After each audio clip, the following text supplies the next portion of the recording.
Okay, everyone, we want to welcome the Pats' new play-by-play announcer, Dante De Caria, to Pats Cast. Really excited to talk to you and happy to have you on the program. Hey, thanks, guys. Thanks for having me. Really appreciate it. Well, Dante, you're new to the city. Why don't you just give everyone a little bit of a background of who you are and what you're about? Well, who I am, my goodness. Where did you Outside of, grow up? yeah, so I grew up in Ottawa, Ontario. My family, I come from Italian descent, so I'm a first generation Canadian. My mom was born in Italy, moved here at age 8. Grew up, very, very Italian home, just with my mom. My mom raised me as a single parent. Um, and, we kept a lot of Italian traditions growing up, tomato sauce, wine, you name it. So grew up with a very hardcore Italian family. And then, went to school, born and raised in Ottawa, went to college in Ottawa at Algonquin College for radio broadcasting. For me, I always wanted to be a broadcaster from the age of like maybe 10 or 11 years old. It was something that I was always interested in. I had a huge passion for sports. I used to wake up and really early in the morning before school and watch SportsCenter 3 times before going to school. I wake up at like maybe 5:30 in the morning just to watch, and I admired, the sports announcers. And at the time when I was younger, I wanted to be on TV doing the highlights, and that was originally what I wanted to do. And then as I got older, I kind of maybe thought, okay, I want to host shows on the radio, talk shows. And then play-by-play just came out of nowhere for me, honestly. Yeah. Get to that in a little bit, but that's kind of, me growing up. And then, outside of broadcasting, I'm somebody that likes to, spend a lot of time outdoors, biking, hiking, camping, exploring nature. Huge passion outside of sports is, nature and animals and stuff like that. I love working with animals. If I couldn't be a broadcaster, I'd love to be involved in some sort of stuff with animals and stuff like that. So that's my passion outside of broadcasting, and that's what I'm about. And I'm really happy to be here.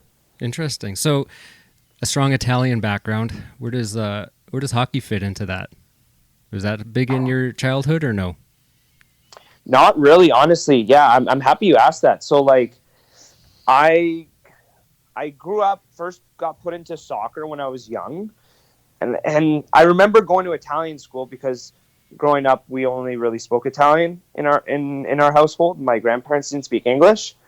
And most of my family speaks fluent Italian. And I, like I said, when I was going to Italian school, we always had to play soccer at lunch, and I hated it. And I hated playing soccer, right? And I played soccer for a couple of years, but I never liked it. And then my dad, who my parents are split, but my dad was putting my half-brother into hockey, and he said, why don't you try it too? And I was in grade 5, and I said, sure. And I started playing hockey. I started, going to hockey games, going to Ottawa 67s games a lot when I was a kid, and I really enjoyed it. Mm-hmm. Playing mini sticks at school and stuff like that definitely got me, hooked to it. And then, I think, tying into junior hockey, I think the big thing for me was my first 67s game, I got guys like, I still have those cards. I got Logan Couture and, a couple of the previous 67s back then. But Logan Couture was the big one to sign all the cards for me. Mm-hmm. And that made me just want to come back to games and stuff like that. And then I started watching hockey, and then I really got a passion for baseball. But yeah, I think that's where it first started. 2007 was when I first started watching hockey and playing hockey, and I don't know, it just kind of stuck with me since. So you integrated into the Canadian lifestyle pretty easily? Yeah, I think so. I mean, I do have to give credit to my uncle. My uncle Vito, he's a Montreal Canadiens fan, and he used to, when we go up to the cottage on a Saturday to do whatever we need to do at the cottage when I was younger to help out and stuff like that, he'd always have the Canadiens game on or Hockey Night in Canada on Saturday nights, and I was just glued to the TV. I loved Don Cherry and Ron McLean. I just loved them so much when I was younger. So it kind of started with that too. And then, thankfully I had some people in my family who liked hockey. And then my other uncle who lives in Toronto was a big Leafs fan. So, just started watching hockey with them and stuff like that. And then I guess the passion kind of started there for me. And I mean, even to tie that in, my first ever Sens game, John Paddock was the coach. So, yeah. Small world. Yeah. It's interesting you mentioned as a younger boy, or I'm thinking back to when I was a kid too, and the Pats would come to our school, and it was just like they were royalty. Like it was the coolest thing to see a Pats player, and that's before you knew anything about how old they were or what all the ins and outs of the WHL. And it was just, I remember, Chad Mercier and Joey Bouvier, and seeing those players come to our school. And I don't know if the players realize that. I hope they do, that they have a huge impact on the community, and those things that they do can really have a lasting impression on kids. Yeah, sorry to interrupt, but it's more accessible, right? You know, kids can go to these games. You know, there's the NHL, you know, way up on TV on the pedestal per se, but you can go and interact with these players and these teams, and it really gets the kids. And same with, you know, like the Riders, they do the same thing, and you know, obviously it's not the NFL, but they're on TV as well, but they do the same thing, and it really, you know, that starts the kids young getting into these sports and teams and stuff like that. Mm-hmm. I have to agree with you, because they actually used to come to my schools in Ottawa. And I remember sitting there in like grade 3, grade 4, just thinking these guys were superstars. Yeah. I don't even know who they were. It might have not been Logan Couture. It could have been, you know, a fourth line guy, right? Like, exactly. But to me, it was crazy. And they used to give out free tickets and stuff like that. And I would go to my mom, and I want to go to the game. And here's the tickets. My mom would bring me, and, you know, or my dad or whoever, and we'd go watch the games. And like I said, I didn't know anything about hockey. I didn't know the players. I don't know. It's just part of being a Canadian, right? Absolutely. Yeah. I remember one time it was Matt Hubauer and Garth Murray. They came out to the outdoor rink. Oh yeah. And Matt Hubauer, he was an offensive guy. Like he was a really pretty talented guy, and so he would just skate. He was just skating circles around us all. And Garth Murray, he was a big defenseman. He played for the Canadians, among other NHL teams, but he was just pretty casual that night, I remember. But Hubauer, he was out there just giving her all night, and it was fun. It was like, oh, there's a couple Pats, and, you know, they just came out and have some fun. So it sounds like the bug bit you early on. So if someone's interested in broadcasting, you go through high school, and then where does one go from there? Like for us normal people, we hear you guys on the radio and see people on TV, but how does one's progression go from, say, high school and then moving on into, is there post-secondary? Is it on the job training, or how does it all work? So it is post-secondary, but it's really all about experience and how much you love it, how much, how far are you willing to fight, to overcome adversity, and to work extremely hard, put in the hours of work to get to where you want to be. For example, you know, when I started interning or doing my high school co-ops, I did high school co-op at 16 and grade 11 at Rogers TV. That was a great start. And then my grade 12 year, I did a high school co-op at TSN 1200 in Ottawa, and they carry the Sens games and the 67s games. And hearing, you know, them call the games, and I was helping out in studio producing and stuff like that, just made me interested. I'm like, I want to call junior hockey. Like, I want to call hockey. And, you know, I had to follow the right steps to get there. I knew that it was going to be, you know, a long time. For example, it's 6 years ago, a couple of days ago, that I called my first ever hockey game. It was a junior B game, and I was 18. So yeah, I went to school. I went to post-secondary. I went to Algonquin College, radio broadcasting. I did a 2-year program. That helped me get my foot in the door. What helped me the most, and why I enjoyed that program so much in terms of, you know, going to college, was that it was hands-on.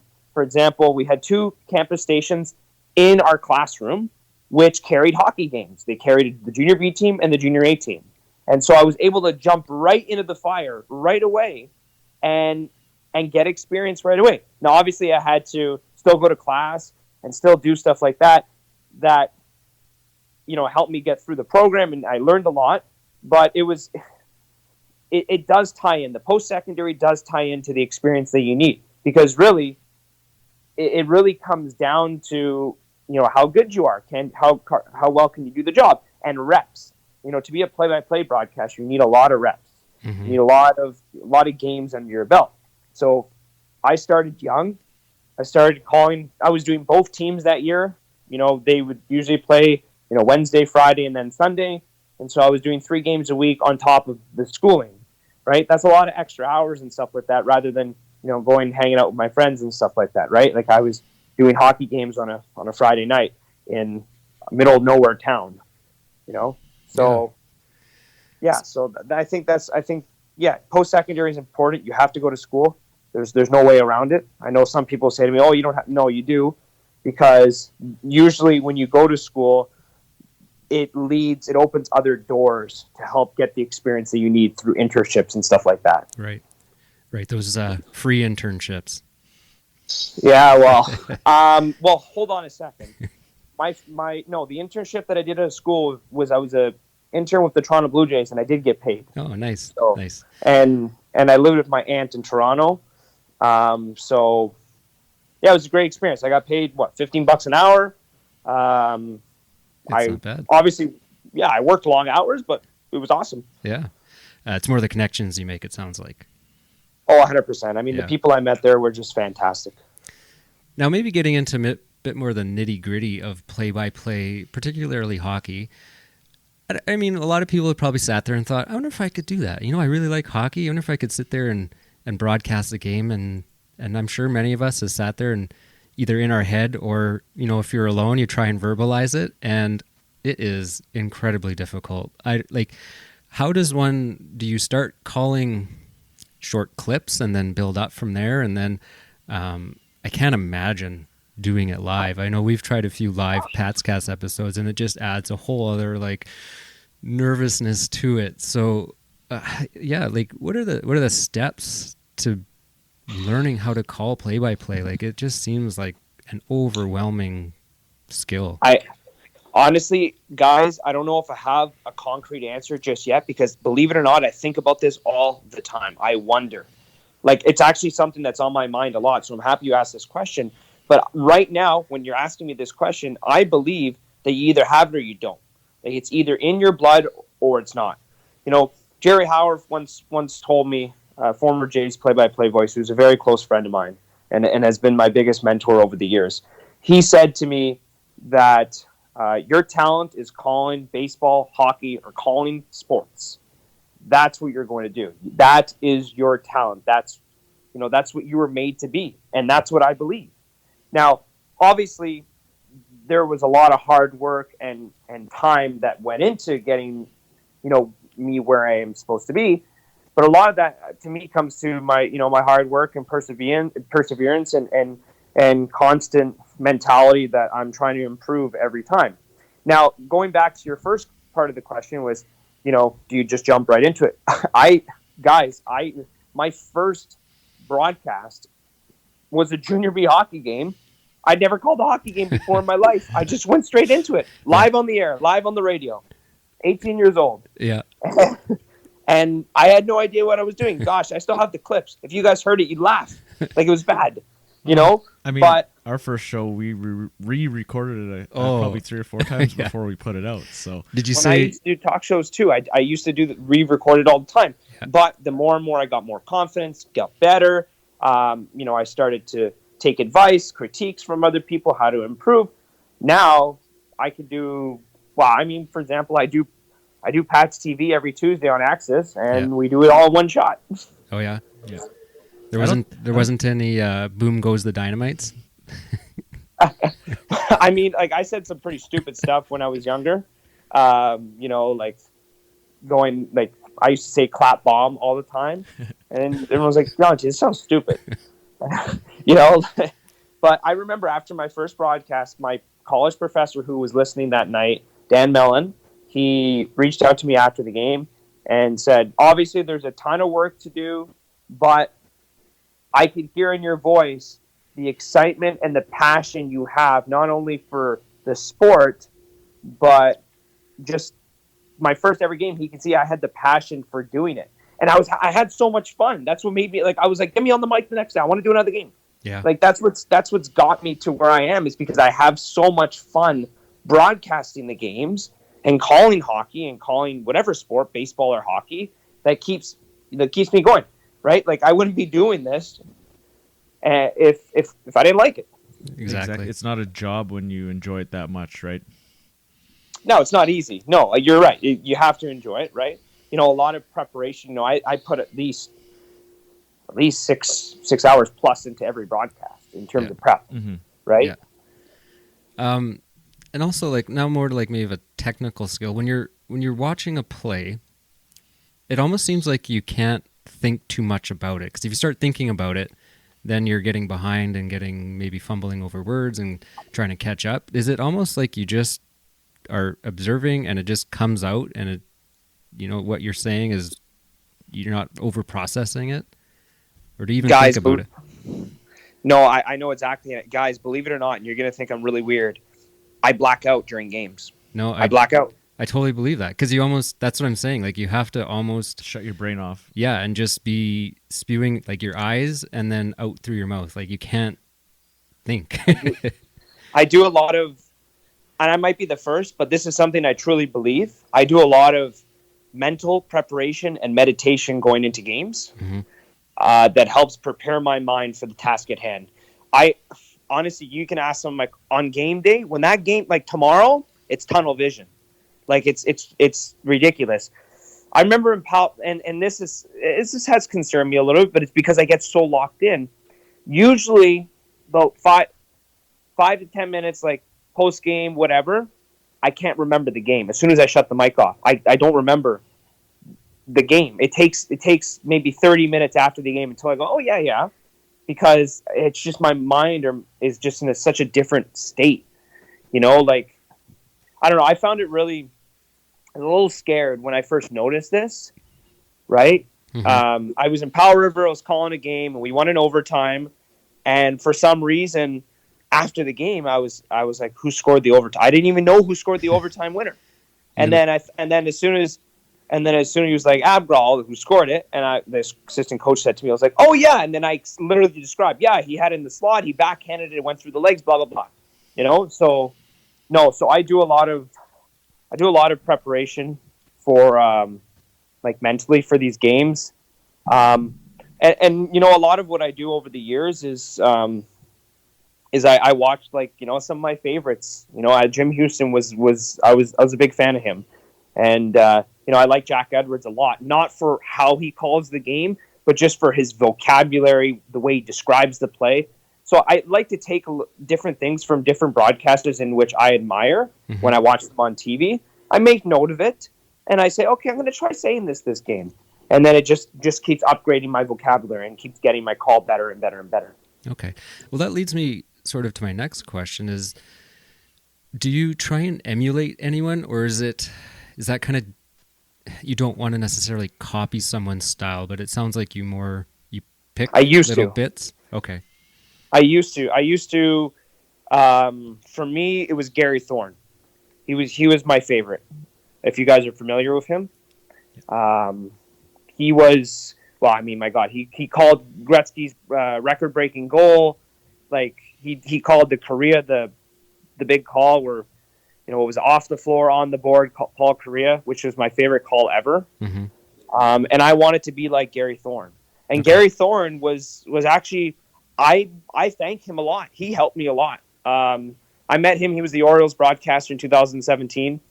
And I was able to meet him and, send him my tapes and stuff like that. And he told me exactly what to work on. And I worked on that. And I wouldn't be here where I am today if not for him, for what he told me. He was somebody that I wanted to emulate. But, as the years got on, I just... I was always told by people, like, be yourself. And that's what I mean. Like, you don't try to be someone you're not. I'm Dante, and I'm stubborn this way too, but this is the way I call the game. This is who I am as a broadcaster. Either you want me to be Dante, I won't be someone else. I am Dante De Caria, and I want to be known for being Dante, not someone else. Excellent. can you just touch on your history with baseball and how that compares to hockey? Oh, it's a huge difference. But the thing is, and I'm somebody that likes to look at positives. For me, I think baseball has helped my hockey and vice versa. So with baseball, you really have to relax. And Jerry Howarth always used this term called lag.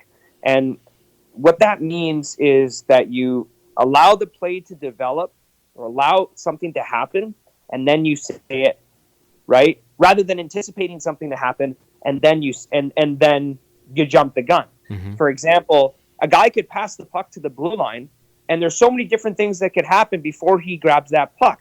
It could either get tipped away, it could take a bad bounce, it can get to center, and it turns into a breakaway, for example, right? So why say he gets the, dishes it back to the line, and here's blank. Here's Riker Evans. He's got it, right? Something like that, right? Yeah. Why jump the gun? So it's almost like give your mind that split second for that puck to get to the blue line, and then you say he's got it. And another thing with what I learned with baseball, it was always name first, action after. Not action, then name, right? Because like with that sequence, with the puck coming to the blue line, I can say Evans, and then I can wait for it to happen. Grabs the puck at center. Or I could say one-timer. Evans, one-timer. Or I could say it skips past him, it's out to center, shorthanded breakaway, whatever. Mm-hmm. You know what I mean? That way, it's not a mistake, right? Whereas if I say he did something, you know what I mean? Yeah. So those are the couple of things that I learned with baseball. I think it was, and another thing was I was always told in baseball, keep it simple. You don't want to overcomplicate things because when the ball's hit, so many things are happening. Like, the hardest thing is when there's guys on runners on first and second, and a guy hits the ball down the line, right? The guy from second's probably going to score, but the guy's going to go first to third, and there's going to be a play at third. You have to describe everything that's going on and make sure you know what's happening, right? So I always have used all this trouble, like trying to describe everything, and I was always told, Dante, just relax, keep it simple. Mm-hmm. And I try to do that with my hockey. Honestly, I think those are the two biggest things that I take into my hockey. And I think what has made me the broadcaster that I am today is the fact that I would call sports all year round. I would go hockey, baseball, hockey, baseball, hockey, baseball. I never had any time off. Outside of the pandemic, I was constantly on the air. You're broadcasting over the air primarily. Have you ever done TV? Not until this year, until I started doing the Access with Kelly Rempel on every Tuesday. We do Pat's TV. So that was my first time being on camera, doing any camera work. I've only ever called games on radio, and that's where my passion is. Really, I love calling games on radio. Yeah. Would there be a major difference between TV and radio? Yeah, it's a huge difference. Mm-hmm. TV, you have to say less. You describe less. Radio, you're constantly trying to paint the picture for the listener. You're constantly updating the score, what's happening.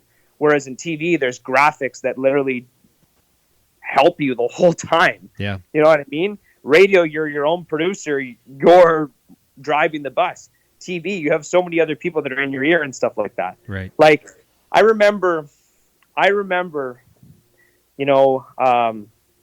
this might tie into it, but I remember I called, Dan Schulman came down and called a game with his son, Ben, who I know pretty well. I used to call baseball games with Dan's son. Mm-hmm. And so they wanted to do a game together. We were broadcasting a team in Barrie. And he came down, and he turns to him and I after the game, and he's like, this is way harder than doing it on TV. He's like, you do your own prep, you do this, you do that, you don't have no monitors, you're relying on your eyes. And it's crazy. It's the same thing with radio, like you have to be, like, I'm not saying TV is easy, it's not, but radio is, I think anybody would tell you, is a lot more difficult. I absolutely believe that. I was just wanted to hear it in your words. We were sitting beside Rod Peterson upstairs once, and it was interesting because we were watching the game live and hearing his play-by-play at the same time, and his was for TV, and it was just, you could sense the difference, right? They rely a bit more on the viewer watching it, and what's really interesting is watching on WHL TV and they sync it with the radio broadcast. So you get like the full radio broadcast with TV on top of it, and it's like, I don't know, like super coverage. Yeah, it's crazy. Like when I rewatch, like it's almost like, oh, you're describing all this, and that. And I'm like, well, yeah, I'm on radio. Like I have to, you know what I mean? And my goal is I want the game to be as easy to listen to as possible for the listener. I want the listener to understand what is happening and to picture it in their mind. You know, I think the biggest compliment for me I ever got, it was when I was working in Powell River, and there was this blind kid who loved listening on the radio. And his parents found me in the rink. I was probably going to the washroom or something, and introduced me to their son. And, you know, he told me that, you know, I'm his eyes for him for the games. Mm-hmm. And that touched me, honestly. And I right then and there, I remember walking back to my booth, and I said to myself, that's why I loved radio. Like, that's not the only reason why, but that was just an example of why that stuck with me, because I feel it's so important to make sure that I am on point every single game, that I am describing things the right way and good enough for people to picture. It's not just someone who's blind, but it's anybody. And I don't know, it's hard to describe. It was very touching to meet that individual, and just him talking to me, it met my heart right away. Interesting. Well, yeah, thanks for sharing that. Now just kind of turn the topic a little bit. So you're a younger guy, what, early 20s? I just turned 24 in October. So you've mentioned a few different places that you've lived. How has that been, transitioning and working and doing all these things all across Canada? How's that shaped you? Well, I'm finally happy to settle down and with a team, you know, here in Regina. That's what makes me really happy, that I know I'm going to be here, and I'm going to build my career going forward here with the Pats, and to get to the NHL one day is my goal, right? And I think that I can do it. I have full confidence that I can do it, but you know, work's not done just yet. For me, I remember when I first got into school, and that's another thing going back to earlier in this podcast where you talked about getting into the industry, you have to be willing to get up and go where the opportunities come. So for me, I was told that right off the bat. My teacher's like, are you ready to get up and go anywhere? And I said, yes, I am. And you have to be willing to take not great pay, et cetera, right? Work your way up. And, you know, I've lived in Toronto, Lansing, Michigan, Powell River, British Columbia, and now Regina, Saskatchewan. So I've moved around 4 times. All different places are very unique in their own way. Was it difficult? You know what? I have to be grateful for the people that I had around me. My mom, obviously, who wasn't there physically, but she supported it. When I moved and lived with my aunt, who I was very close with, that was awesome. That was a great experience. I learned a lot there, not only with the people I worked with the Blue Jays, but my family.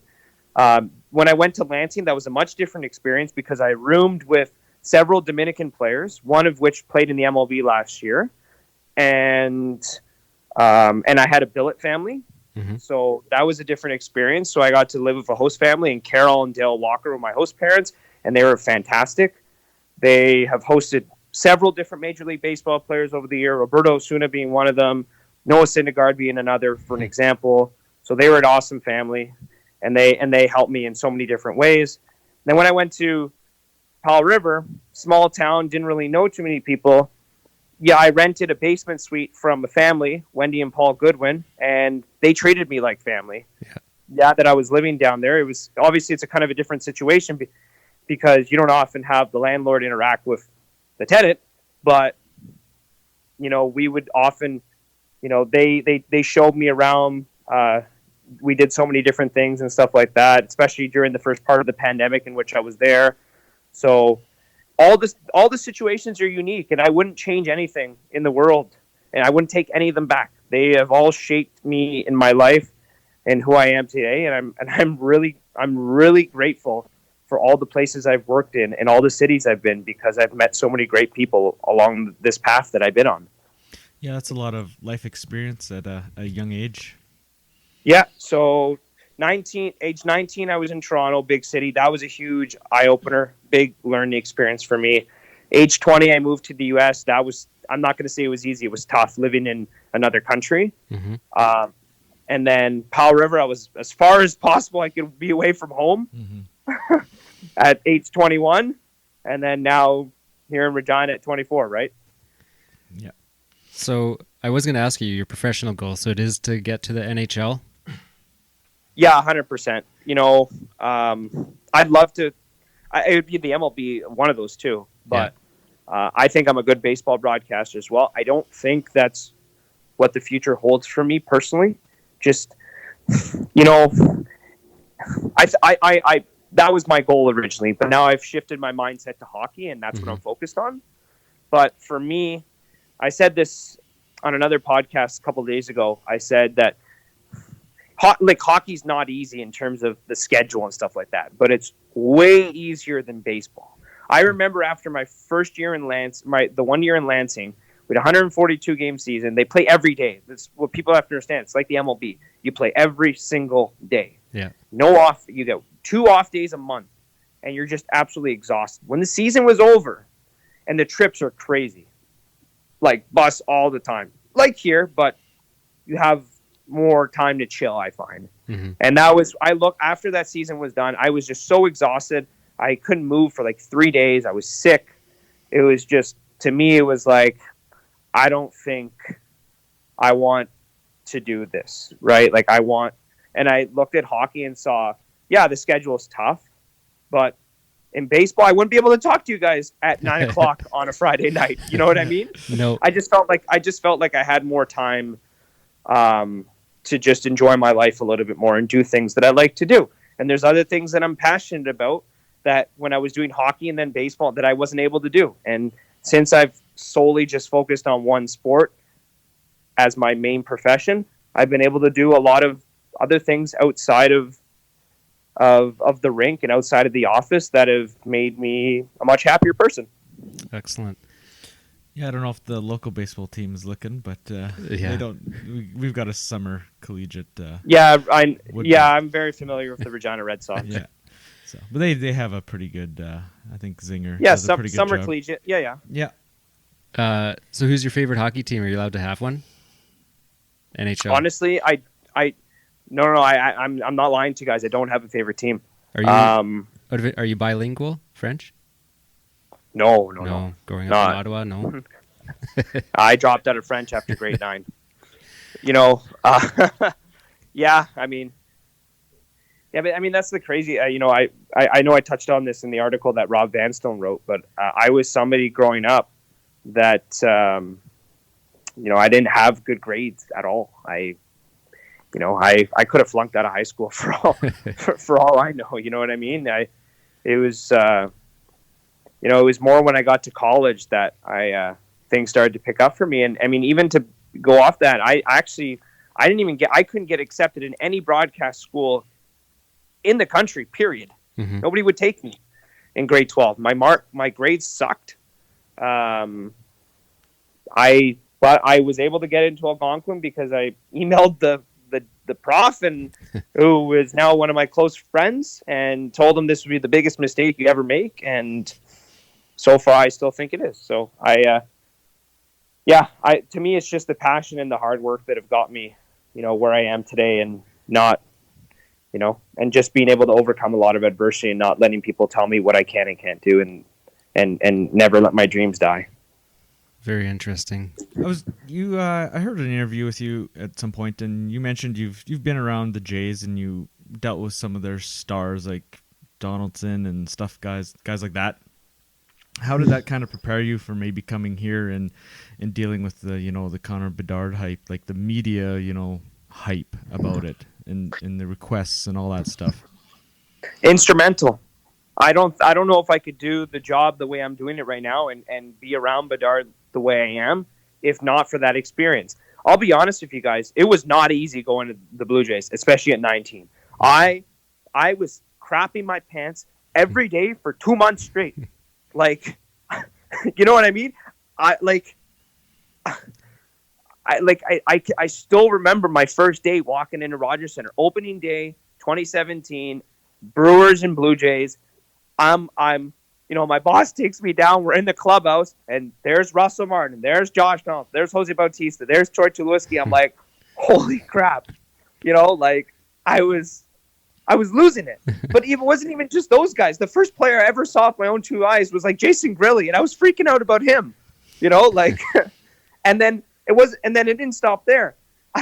I saw all of the media members like Buck Martinez and Dan Schulman, all those guys that I grew up idolizing, and they're all there talking to me. And it was not easy at all. And it took me, that season was just so instrumental in helping me prepare. Now when I see, when I deal even with a guy like John Paddock, who I grew up, knowing of him because he was our head coach in Ottawa and he was our assistant coach, right? And he's just another guy, and he's a phenomenal guy as well. He makes it's really easy to work with him. But even a guy like Connor, when people were messaging me, "Are you nervous?" I'm like, no. I've dealt with guys like this before, and Connor is thankfully a really good guy. He's a really great kid to work with, and it's been a smooth transition process. But if not for that time in Toronto, I don't think I'd be able to handle it the way I am right now. Yeah, just another learning experience along the journey, hey? 100%. And I'm not going to sit here and say that everything was, all pretty with the Jays. I made a lot of mistakes. I screwed up a lot. I own up to those mistakes. I learned from them. Mm-hmm. I'm not going to say I piss a lot. I piss people off 100%, but I was an intern. I was 19. I was naive, but I'm still thankful for the people that I met there, because if not for them and their support and believing in me, I wouldn't be where I am today. And those people that I was able to gravitate towards, like a Jerry Howarth, just kind of rubbed off on me and just made me, I just wanted to be like them. Yeah, nice. Good. Well, Dante, this has been extremely interesting to me and hopefully all our listeners. You're a very talented young man. It sounds like you've got a really good head on your shoulders, and if you keep up this work and keep up the drive, I'm fairly confident in saying you're going to have success in this industry. And we just want to thank you for your time tonight, and we really appreciate it. Thanks, boys. Just hoping this leads as a stepping stone to something else bigger and better in my career. But right now, just absolutely honored and so proud to be here with the Pats. Just so happy to be here. Thanks for having me. Awesome. Thank you. Thank you. Good night.